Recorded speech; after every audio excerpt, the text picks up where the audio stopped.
パナマといえばパナマ運河ですよね。パナマ運河めちゃくちゃかっこよかったけれども、運河以外にはパナマって何があるの？食べ物とかは中南米っぽい？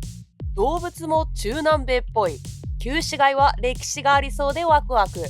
でも新市街には運河で建てた超高層ビル。今のパナマには何があるのか、皆さんと一緒にパナマシティを探っていきましょう。ポコ旅ライフ。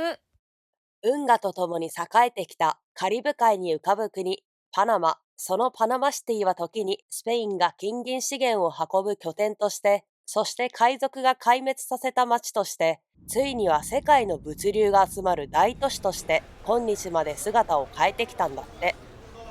入国審査は審査官の方たちが会話されていて、めちゃくちゃ盛り上がってた。だからその流れですぐ入国できて楽だったんですけど、何話してたか気になる。この後飲み行こうぜとか言ってたんかな。今私ターミナル1にいるんですけど、ここからメトロで市内に向かっていきます。で、調べたらメトロはターミナル2に直結してるんで、まずターミナル2のメトロ乗り場まで移動ポコちゃんですわ。ターミナル間を移動する無料の巡回シャトルバスもあるらしいんだけど、どれに乗ればいいか全然わかんねえ。まあ同じ空港のターミナルなんだからそんな遠くないっしょと踏んで、結局徒歩で今行ってるんだけど、早速判断ミスったわ。これ完全に歩く道じゃない。暗いポコー。しかも何回はちょっとしたの踏んだ。先ほどすれ違った係の方がそっちの道じゃないぞと教えてくださって、一本隣にあった正しい道に軌道修正できました。あれ駅ですよね。よかった、こっちで合ってたポコー。今ちょっと調べてみたんですけど、ターミナル1からターミナル2直結のメトロまで行く場合、歩くなら連絡通路、もしくは P2 乗り場から出てるシャトルバスに乗ればよかったんだって。パナマ旅のガイドとしての動画なのに、しょっぱなから道間違っちゃってすげえ恥ずかしい。恥ずかしい。人生恥ずかしいことばかり。駅は新しくて綺麗な感じですね。あそこの青い券売機でメトロ券を買うか、クレジットカードのタッチが使えるとの情報を見たので、私はそれでやってみます。問題なく行けましたね。ここからメトロでホテル最寄りの駅まで向かいます。椅子はふかふか感ゼロの硬いベンチみたいです。パナマの地下鉄は1号線と2号線があります。空港から市内へは2号線から1号線に乗り継ぐ必要があります。空港駅から2号線に乗ってコレドールスールで乗り換え、サンミゲリートで1号線に乗ってフェルナンデスでコルドバで下車。そこからホテルまでは徒歩です。ちょっと待って、乗り換えするコレドールスールに着いたんだけど、電車両側の扉が開いたから、どっちのホームがサンミゲリート行きの電車が来るのかわかんない。しかもこの案内だとこのホームが正しいかも確かめられない。別の案内表示を見つけたんだけど、これも進行方向が緑なのか灰色なのかわかんないな。とりあえず今来た新しい電車に乗ってみます。っていうか、空港駅から乗ってきたさっきの電車がそもそも同じ2号線なのにサンミゲリート方面に直通してないのが罠ですよね。しかも乗ったら緑と赤になってて余計にわからん。はい、今乗った電車間違ってたんで一駅で降りました。でも電車の中で Google 先生がメトロ攻略方法を教えてくれたんで、皆さんにシェアします。誤った電車に乗ってしまったので空港発じゃない路線図を見てるんですけど、右上が行き先で、緑色は電車が今まで到着した駅、灰色は進行方向だったんだって。カラーリング的に逆かと思ってたわ。今度こそ正しいホームで待ってたら、こちらの男性が話しかけてくださって、なんとメトロの職員さんでした。私を心配してくれたようです。先ほどからパナマの方、親切で優しい方が多いですね。メトロは治安が良さそうでしたが、次はパナマ全体の治安についてお伝えします。コロンビアとの国境はレベル3で渡航中止勧告です。パナマシティ自体はレベル1、十分注意というレベルです。具体的にはスリやタクシートラブルです。また高層ビルが並ぶ新市街は比較的安全とも言われているんだけど、殺人率が高い貧困エリアもあるから注意が必要なんだって。さて、サンメギリート駅に着いたんで1号線に乗り換えます。乗り換えついでにパナマの基本情報も出しときます。首都は現在いるパナマシティ、もうすぐ100万都市になる大都会です。言語は案内表示で英語は見かけないくらいにはスペイン語が主流です。通貨は米ドルがそのまま使えるのがかなり楽なんですよね。服装は現地の方からわかるように半袖で OK です。年中常夏なパナマですが、冷房用の服はあった方がいいのと、急な雨も降るんで雨具もあればなお良いです。前の男性のカバンに進撃って書いてあるから、彼はきっと進撃の巨人ファンです。誰が好き？誰が好き？ホテル最寄りに着いたものの、最後に改札でトラブル発生。そういう時もあるよね。思ったよりすぐに解決したんで、無事地上に出てこれました。地上大好きだポコ。お、ネオン輝く超高層ビル。今カリブの国3カ国目なんですけど、パナマが圧倒的に大都会ですね。今歩いてホテルに向かってるんだけど、都会になると車の量も増えるんだな。ビルの高さと車の量は比例する。これテスト出るポコ。歩いて数分後、旅の疲れをほっこりとした光で包んでくれそうな宿に到着。トイレバスは共用だけど、駅近だしこの安さ。一晩寝れればいいやと思って予約したんですが、猫ちゃんがお部屋に遊びに来てくれました。この宿は動物食豊かみたいだ。動物好きには嬉しい。が、招かざる動物もいる。うわぁ、出ると思ってましたけど、ついに出会いましたわ。しかもカリブサイズでめっちゃでかいです。フロントの方からお借りしたパナマ製殺虫剤でポンコツ玉買います。さすがにこんなにかけたら大丈夫そうです。これで安心して寝れそうです。Wi-Fi は私のスマホだとうまく繋がんなかったな。気を取り直して晩ご飯に行きましょうか。ホテル目の前のコロンビア料理のお店。結構お客さん入ってるの見えますよね。パナマにはコロンビアからの移民や出稼ぎの方も多いから、こんなローカルレストランもあるんだって。コロンビア料理屋初めて来たんでわかんないですけど、なんか手軽にサクッと食べる系ですよね。ということで、まずはパナマ国民的ビール。ビールはガブ飲みメロンソーダが基本みたいだ。うまい。口当たりはビール感がややあるんだけど、後味はめちゃくちゃライト。今汗ばんでるんで、こんな気候にはぴったりのビールだよね。とりあえず中南米でよく食べられるお袋の味。サンコーチョっていうスープ。これはベイクドビーンズとか、本当だね。農作業をする方向けのコロンビア発祥ガテン系メガ盛りプレートでもいきますか。これがこの店ではうまいと言われているアレパ。見た目はんぺんみたいだね。うん。ここで有名なアレパは正直何でできてるかわからんけど、お米っぽさを感じる。特に味があるとかってわけでもない。ビーンズとかと一緒に食べると美味しいかも。こちらはカリブ諸国定番の豚バラ肉を揚げたチチャロン。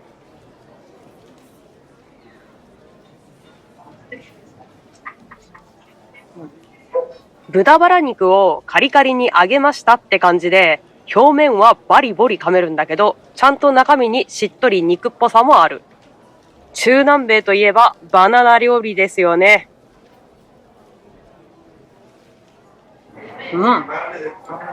焼きバナナです。バナナの感じで、やっぱり甘いんだけど、芋っぽさがある。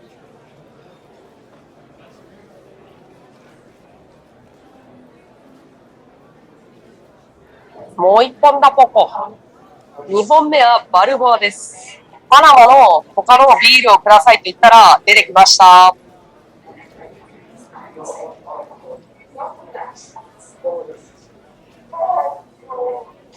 口当たりで感じるいわゆるビールっぽさが喉越しまでしっかり続きますね。苦味がずっと響く感じです。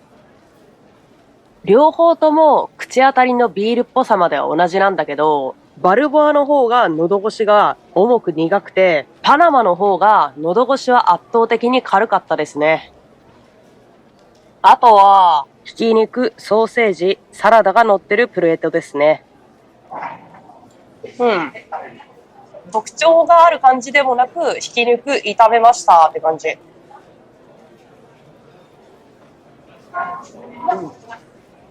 塩が効いてるのと、程よいスパイシーさを感じます。サラダは甘めのソースがかかってる。キャベツとか入ってるから、ちょっとコールスローみたいな感じ。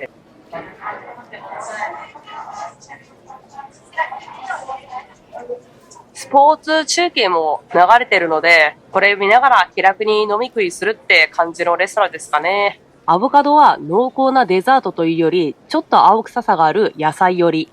お米の上に目玉焼きまで乗っているので、しっかり食べてコロンビアの方は農作業されていたわけですね。完食。明日は早起きしてパナマ運河とか見れたらいいな。おやすみなさい。おはようございます。現在朝の7時。ほら。こいつら朝の5時ぐらいからこんな調子なんすよ。でも可愛いから許すしかないよね。鳥ちゃんに見守られながら開放的な空間で朝ごはんをいただきます。破格の値段で朝ごはん付きは助かりますよね。オウムの声を聞きながら飲むマンゴージュースは南国感マシマシ。パナマのバナナはうまいっしょ。バナナも常夏気分を煽っていきます。やべえ、焼きすぎちゃった。けどこいつが可愛いからいいか。けどパンはしっかり焼いた方がカリカリで美味しいよね。そうだよね。今からパナマ運河を見に行きます。ミラーフローレス訪問も見るぞ。あそこまでちょっと行けないからここで紹介しちゃうんですけど、あちら側に FF タワーというちょっとねじれたビルがあるんですけど、ああいうのを見ると都市の発展レベルの高さが伺えますよね。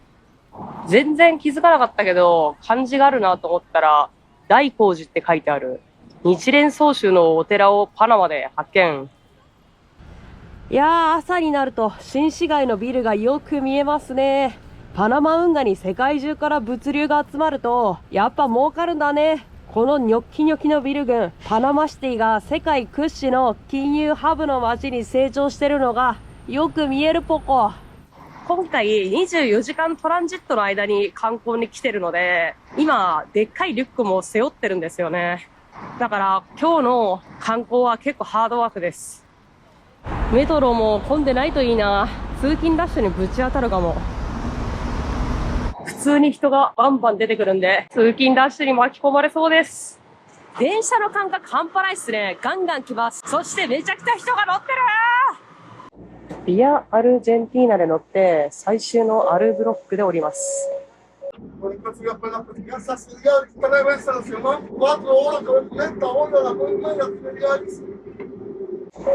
時々物乞いの方も来て施しをする方もいたので、そういう文化もあるんですね。バス乗り場がある駅に着きました。バス用の IC カードを買いに行きます。この駅にさらに3つ目の地下鉄を作ろうとしている案内が出ています。やはり発展する都市パナマ。道なりに進んでいくとすぐ券売機を見つけました。バスは IC カードでしか支払いができないので必ず購入してください。 IC カードに2ドル、チャージに2ドル、合計4ドル支払いました。あの階段がメトロからやってきた道、目の前にさっき使った券売機、そして反対側に810番ミラーフローレス行きっていうのがあるらしいんで探してみます。一番奥の D 乗り場によく見るとミラフローレスという字が見えます。そして観光客っぽい人がちょっと並んでるから多分ここ。不安になって後ろにいる現地の方に聞いたら全然違って全然逆サイドの方を指さされました。多分さっきの乗り場も今の乗り場も D なのは同じなんだけど C に近い D 乗り場の方がちょうど目の前に C810 が来るよって教えてくれたんじゃないかな。どうかな。ミラフローレスと書かれた C810 のバスが来ました。合ってたっぽい。よかった。バスは1人 0.25 ドル、15分ほどで到着予定。一応終点らしいです。IC カードリーダー A は乗るときだけタッチすればいいみたいで、降りるときにタッチは必要なさそうです。もしかして3号線の地下鉄作ってんのかな。あと結構バス揺れますね。下向いたりスマホ使ってると車酔いしそう。運河で船に積み下ろししそうなコンテナも見えてきたんで、そろそろ着きそうですね。運河と観光施設がセットになっている場所に着きました。さて、ミラフロレス港門に到着です。ここ船を見るだけだと思ってる方も多いと思うんですが、実はパナマ運河を解説する映画も上映されていて、両方楽しめます。リュウレク顔なし？顔なし。日本語？日本語。いらっしゃいませ。ありがとうございます。ありがとうございます。ありがとうございます。入場料は外国人 17.22 ドル。映画代も込みです。映画の内容はパナマ運河建設の壮大なヒストリーって感じでした。ミスった僕。映画でパナマ運河かっこいいってなったのに船見られないらしい僕。実はパナマ運河の船の出入りっていつでも見られるわけじゃないんです。公式サイトにその日船が来る目安の時間が書いてあるから事前に確認して船を見に来るってのが原則だったらしい。残念ながら私が行った時間は船が来ないタイミングでした。なので旧市街観光を先に終わらせてパナマ運河にもう一度戻ります。皆さんは行く前に公式サイトで船の時間帯は絶対確認しておいてくださいね。旧市街観光前にサクッと歴史のおさらいです。まずスペイン人がこちらパナマビエホに都市を建設したのがパナマの始まりなんです。この町は南米の金や銀をヨーロッパに運ぶ中継地点として栄えていました。けれど海賊ヘンリー・モーガンに襲撃されて町は壊滅。現在パナマビエホはこのような廃墟となって残っています。その後場所を変えて再建された町が今到着したカスコビエホです。つまりパナマには旧市街が2つあるんです。両者の距離は6、7キロほど。壊滅させられたパナマビエホと今回観光する再建した方のカスコビエホがあります。1821年にはスペインから独立しコロンビアの一部となります。そしてアメリカの支援でコロンビアから完全に独立します。この後、パナマ運河建設がついに始まるんですが、フランスが最初に挑戦し、失敗した後、アメリカが主導してようやく完成しました。ついにパナマが太平洋と大西洋をつなぐ世界で重要な貿易ルートとなりました。その後も長くアメリカが運河を管理していましたが、完全にパナマに返還。そして莫大な運河の収益でできたのがホテルがあったあの新市街です。中米っぽくないあの景色は全部この流れでできていたわけですね。旧市街一発目はメルセ聖母教会。バロックとコロニアル様式が融合した美しい外観が特徴なんだって。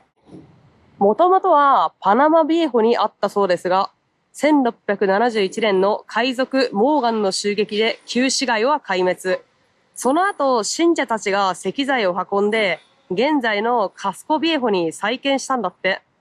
正面のファサードは旧市街からそのまま移されたと伝えられています。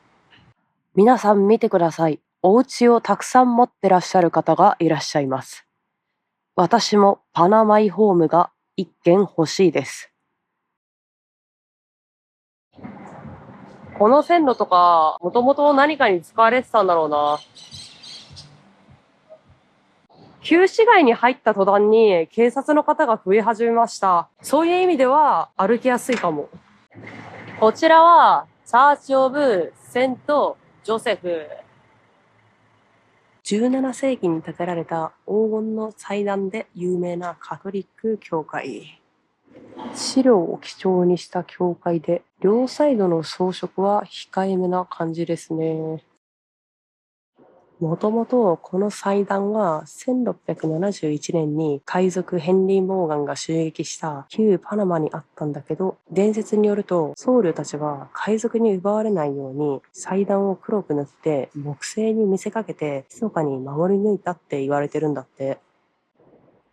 その後、町の再建に合わせて現在のカスコビエフに移設されたんだって。ここにも家を守る聖人がいらっしゃいます。みんな立派なパナマイホームが買えてますように。地下の教会には巨大なジオラマがありました。番号が振られてるからキリストの物語の模型のようです。でも中東の話なのにパナマの街並みががっつり混ざってます。宗教の模型に地元の風景を混ぜる文化があるんだって。うわー、また雰囲気ある建物出てきたわ。ちょっと見て。イエズス会が建てたパナマ初の大学跡地なんだって。王様に追放されて無人になった後、火事と地震があって完全な廃墟になってしまったそうです。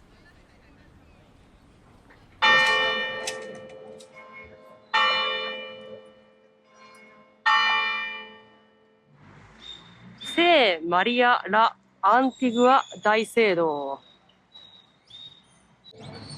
1796年に完成したパナマ大司教区のカテドラル。名前はスペインのセビリアの聖堂から受け継がれていて、独立宣言や国家行事の舞台にもなったカテドラルなんだって。全然関係ないかもしれないですけど、海洋国家だからか、このキリスト様の十字架がちょっと怒りみたいで面白いと思ってしまいました。教会前の独立広場は、パナマがコロンビアから独立を宣言した歴史的な場所となってるんだって。独立当時の喜びがこの鐘の音に現れているようです。ミュゼオカナール運河博物館。こういう博物館でパナマ運河について学ぶこともできるみたいです。この白い建物、ナショナルシアター、国立劇場です。何の政府機関かわかんないけど、パナマの政府機関だって。サンフランシスコ・ドゥ・アシス・チャーチ。こちらは金ピカではなく質素な感じ。これはこれでいいですね。国旗があって、これは珍しい。あと、教会のステンドグラス、飾ってある絵、教会に差し込んでる光が青っぽいせいか、内部が水色っぽくて綺麗なんですよね。伝わるといいんですけど。あと、全体的にパナマの教会は改修中なんですね。で、この教会の横が外務省だって。綺麗な建物だね。歴史あるカスコビエホで外飲みは最高だろうな。けど、もうちょっと観光頑張ってランチ行きます。こちらはアルコチャート、平らなアーチっていう意味なんだって。旧サントドミンゴ教会の一部として建てられました。石造りの平たいアーチが特徴です。200年も現存しているので、パナマは地震に強い場所という説明に使われ、パナマ運河建設地にも影響したとも言われていたり言われていなかったりだポコ。石造りのアーチのすぐ隣、サントドミンゴ教会。コンパクトな教会ですね。教会にあるこういう絵で黒人の男性が写ってるのが珍しい。そしてさらにワンチーとニャンチーがいるのも珍しい。気に入った。お前さっき絵にいたな。いわゆる帽子の通り、すごいいっぱい帽子がかかってる。海外でよくある傘の通りに影響を受けて作った最近できた通りなんだって。旧市街で新しい流行りを取り入れてるってのが憎いよね。さて、帽子の通りを抜けて見えてきたのは、帽子の通りを抜けて着いたのはフランス広場。1920年代に作られたフランス広場。あのスエズ運河の建設者、フランス技師のフェルディナンド・レセップスがパナマ運河の最初の建設計画を主導したものの、数千人のフランス人労働者が命を落とし、計画は失敗に終わりました。その犠牲と功績を称えるためにこの広場が作られたんだって。パナマとフランスの友好の象徴みたいだ。フランス広場の一部ではマンゴーを剥いて販売している方もいます。そしてその後ろ、パナマカナルモニュメント、パナマ運河の像があります。鳥の上に鳥が乗っているというユニークさもかましています。潮が引いちゃってるけど、パナマの山々、海の感じ、そして旧市街のカラフルさがよくわかる場所です。フランス広場からだとパナマシティの全部が一望できますね。カスコビエホの旧市街とその奥に広がる山々。沖合には大きな貨物船がずらっと並んでて、きっとあの辺りでパナマ運河入港の順番待ちをしてるんでしょうね。海を走るシンタコッセラフっていう巨大な海上高速道路も目立ちますよね。さらに左を向くと、運河で建った新市街の高層ビル群。コンパクトな国だけど、香港みたいな摩天楼ですよね。ただその裏で貧困エリアだとか、殺人率の高い地域だとか、そういった問題もまだ残ってるそうなんですよね。ハードは世界レベルまで伸びたけど、ソフトの治安や格差は追いついてない部分もあるっていう感じなんですかね。散歩がはかどりそうな遊歩道で、過去の旧市街と海の船とガラスのビル、パナマの今と昔に浸っちまったポンコツでしたわ。朝から歩き回って、カロリー不足でもう歩けない。あちらのレストランが評判いいんで入ってみましょうか。まとまった感じでおしゃれな店内。窓からの太陽光も気持ちいいポコ。このレストランもパナマ料理というよりコロンビアとアメリカミックスなメニューですね。とりあえずビールください。パナマの絶滅危惧種ゴールデンフロッグがモチーフのクラフトビールなんだって。この IPA は飲んだ瞬間からザ IPA。ホップの華やかな香りと苦味。けどね、やっぱり後味はすっきりしてんのよ。こちら BLT パニーニ。サンドイッチじゃなくてパニーニで BLT を挟んでるのがいいよね。パニーニは潰して食べる。入ってるのはトマト、玉ねぎ、レタス、ベーコン。やっぱ BLT はどの国で食べても美味しいです。ベーコンの塩がよく効いてて、パニーニのちょっと硬い感じのバンズも最高にうまいです。卓上のホットソースで辛さを調節するのもパナマ流。今度は同じブルワリーでピルスナー。いや、パッケージ可愛すぎんだろ。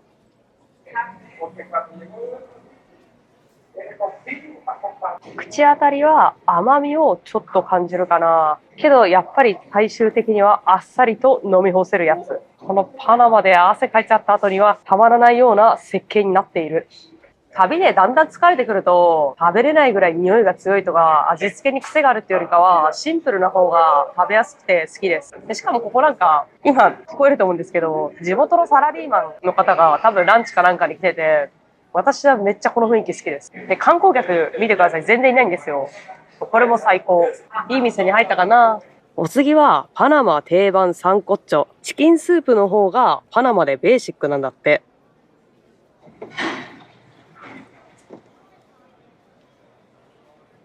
昨日食べたのは豆煮込みって感じだったけど、こっちは鶏ベースですね。入ってるのは人参と透明だから大根かと思ったけど、これ芋ですね。しかも里芋っぽさがある芋。あとは鶏肉がゴロゴロ入ってて食べ応えがある。味はあっさりめなんだけど、後味にパクチーが効いてくるね。スープはちょっととろみがあります。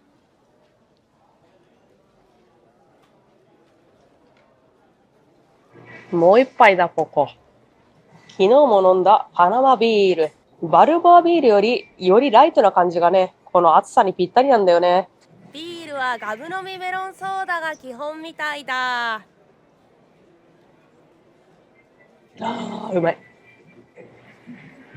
これはこのお店のオリジナルのチキンプレート。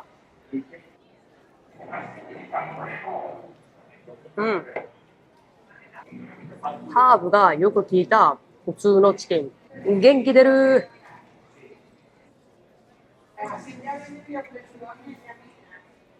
この中米旅で食べまくってきた豆、だんだん好きになってきたよ。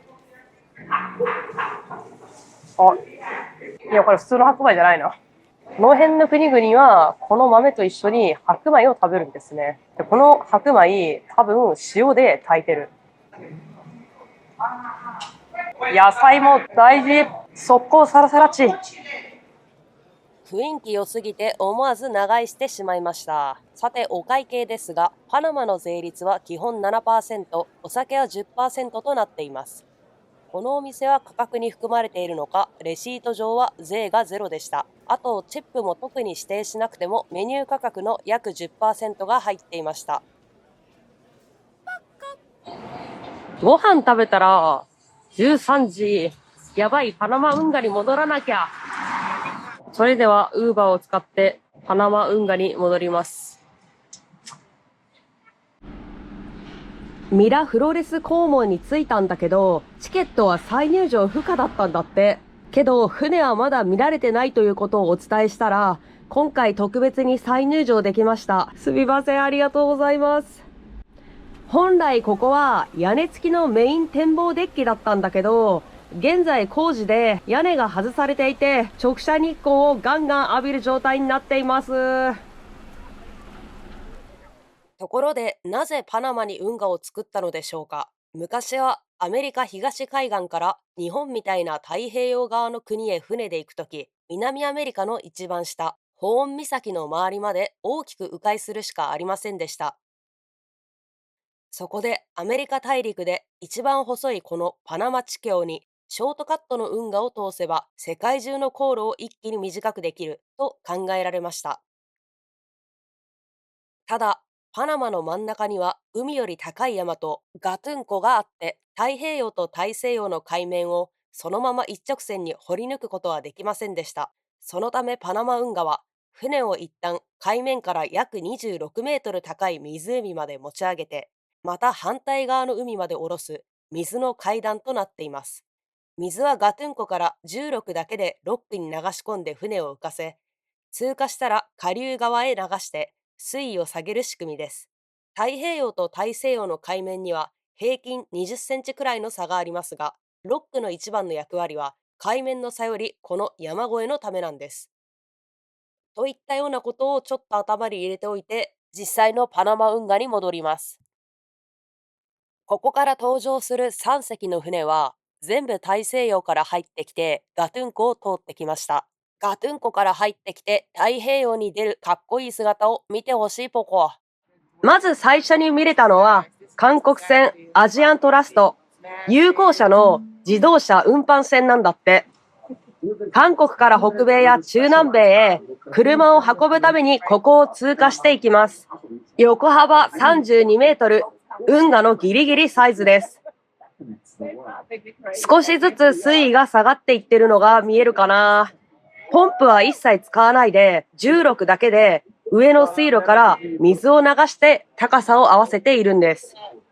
横で頑張って引っ張っているこの車みたいなのはミュールと呼ばれていて、ロープで船を引っ張りながら船が壁にぶつからないように左右の位置を微調整してるんだって。前に引っ張ってるように見えるけど、実際は横位置とブレーキの担当なんだって。船の側面にはドーンとでかい友好社のロゴ。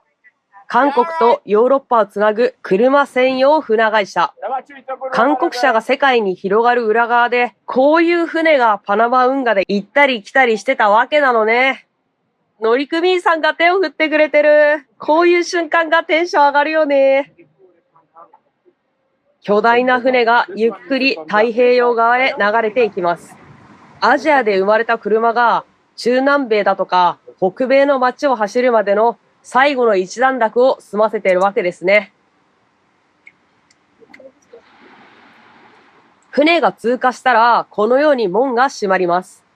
ここからまた次の船が来るまでの準備をします。お、始まりました。見て見て、水位どんどん上がってきてるでしょ。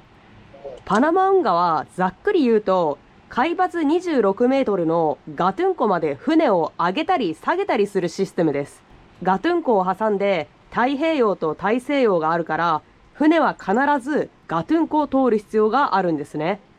だからこのようにガトゥン湖の高さまで水位を一旦上げて、船を湖から迎え入れる準備をしているわけです。そして船が入ってきたら水を抜いて、太平洋の高さまでまた水位を低くする。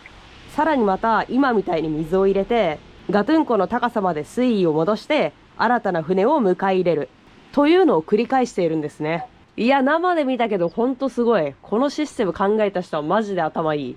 なんかいまいちこいつ何言ってんだっていう方は、簡単にまとめると、今回の動画で出てくる水を高くしたり低くしたりする工程はすべて最終的に船を太平洋の高さまで下げるためにやっていると思ってください。次に来たのはクリアオーシャン銀河、シンガポール籍の石油製品化学品タンカーです。太平洋側と北米カナダ方面の港を行ったり来たりしながらガソリンや化学製品を運んでるんだって。さて、船が一度止まりました。ここから水位をガクッと落としていきます。さっきあげた水を今度は太平洋側へ流していくイメージです。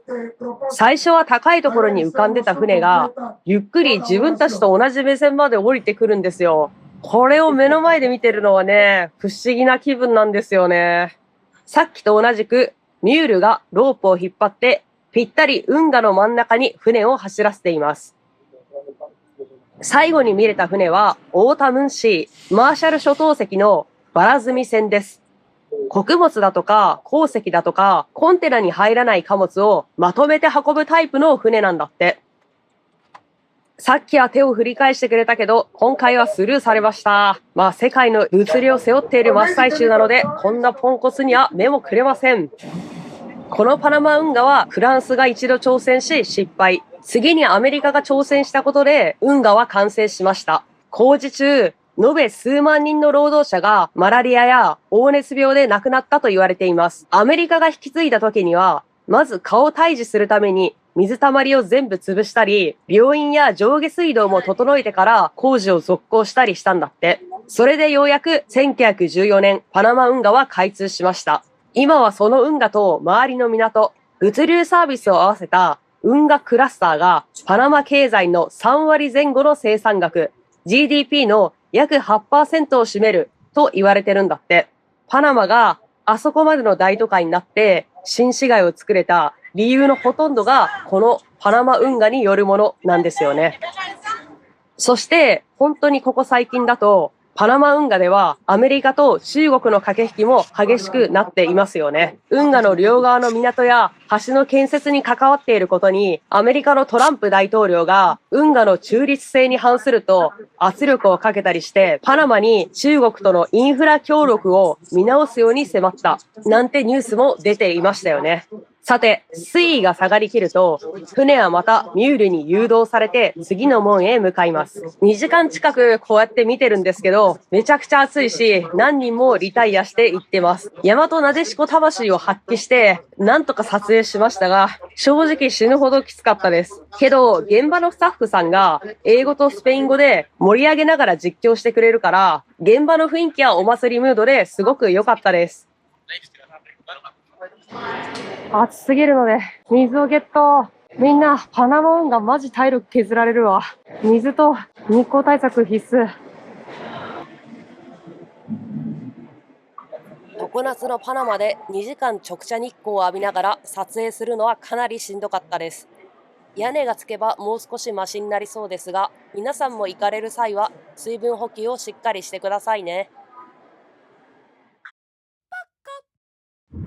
疲れすぎてちょっとお土産を買ってるシーンを撮り忘れたんですけど、パナマ運河のお土産記念 T シャツを買って、急いでウーバーを呼んで、今車の中です。パナマ運河から空港に戻ろうとすると50ドル近かったので、ちょっとやばいのでそれは一旦やめて、地下鉄駅に戻って、そこから空港を目指します。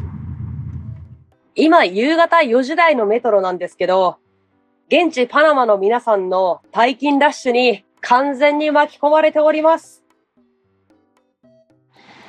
皆さん退勤されるので、ホームもぎゅうぎゅうです。メトロに対して人が多すぎますよね。というのも、パナマ市街に住む関係人口も含めると200万人。パナマシティの人口は100万人近いからなんですよ。今パナマってめちゃくちゃ人口が増えてってるんだよね。郊外に新しい団地や格安のモジュール住宅がどんどん建っています。奥には新市街の超高層ビル群も見えますよね。でもそこに住む方たちが毎日都心に通うのに道路も電車も全然足りていない状況です。